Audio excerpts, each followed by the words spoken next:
Salut, mercredi 16 octobre 2024. Donc, troisième partie, l'avocat. Alors, on va l'écouter. Le gars, lui, il défend plus. Donc, il est français, normalement, mais il défend plus Israël qu'un Israélien. Macron sont tristement et simplement scandaleux. Vous ne les avez pas rappelés dans leur complétude. Ils disaient Israël est né d'une décision de l'ONU et donc le Premier ministre Netanyahou devrait faire attention aux décisions de l'ONU. En gros, c'est ce que l'ONU a fait, l'ONU peut le défaire. Non, c'est pas ce qu'il a dit. Mais c'est ce que ça veut dire. Non, c'est pas ce qu'il a dit. Non, mais c'est pas ce qu'elle dit, c'est ce que ça veut dire. C'est une hérésie pure et parfaite. C'est de l'exégèse, pardon. Oui.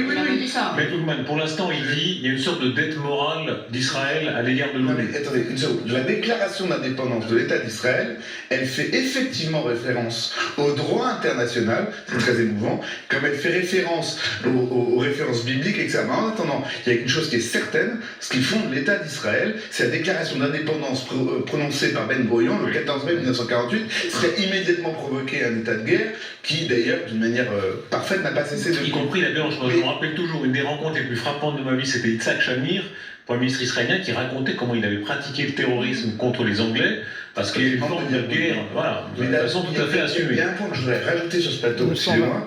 Il y a le sionisme, il est né en France. Peu de gens le savent ça. Le sionisme, c'est l'idéologie qui sous-tend la création de l'État d'Israël. Vous savez pourquoi? Le fondateur du sionisme, il s'appelait Herzl. Et Herzl, qui était le plus grand journaliste viennois, l'espèce de Darius Rojmin viennois, parfaitement sécularisé, intégré. Il regarde une scène qui le traumatise.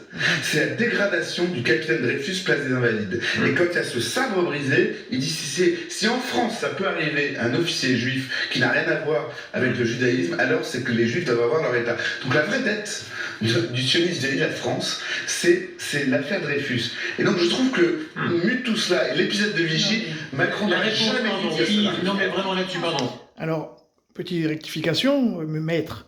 Le premier État juif, le Birodidjan, a été créé en 1928 en Russie, du côté du fleuve Amour. Donc, par Staline, je crois. C'était pour régler justement la fameuse question juive en Russie. Donc le premier État juif, c'est pas Israël, c'est le Birodidjan. Sur la question du président de la République, est-ce que oui ou non, selon vous, il a été insultant, infamant à l'égard d'Israël, comme le dit ici, il a été infamant. Qui prend la défense du président de la République? Alors qui prend la défense du président de la République? Moi, je ne prends pas la défense, j'étais un peu consterné, à la vérité. Voilà. Parce que ça n'apporte rien au débat de dire vous avez une dette morale envers l'ONU. Je veux dire, aujourd'hui, l'État d'Israël existe, il y a 9,5 millions d'habitants, c'est un fait, et voilà. Il n'a jamais dit que c'était à remettre en cause. Oui, mais je veux dire que c'est un petit peu ce qu'on sent. Moi, j'ai été... Moi, je suis régalien, j'ai tendance... Général Richoux, pour être prêt... Hein, ça va être compliqué. Parce que là, vous avez donc les Français juifs, mais qui sont dans la diaspora. Vous avez les Sayanim, vous avez les Noachides, vous avez... Ils vont tous s'embrouiller. Et le but, c'est l'histoire du petit coq de Ron Shaya. Hein.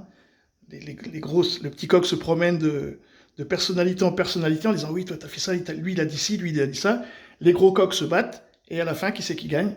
Le petit coq de Ron Shaya. C'est ça. Et le petit coq, c'est qui? C'est Israël. Salut les amis!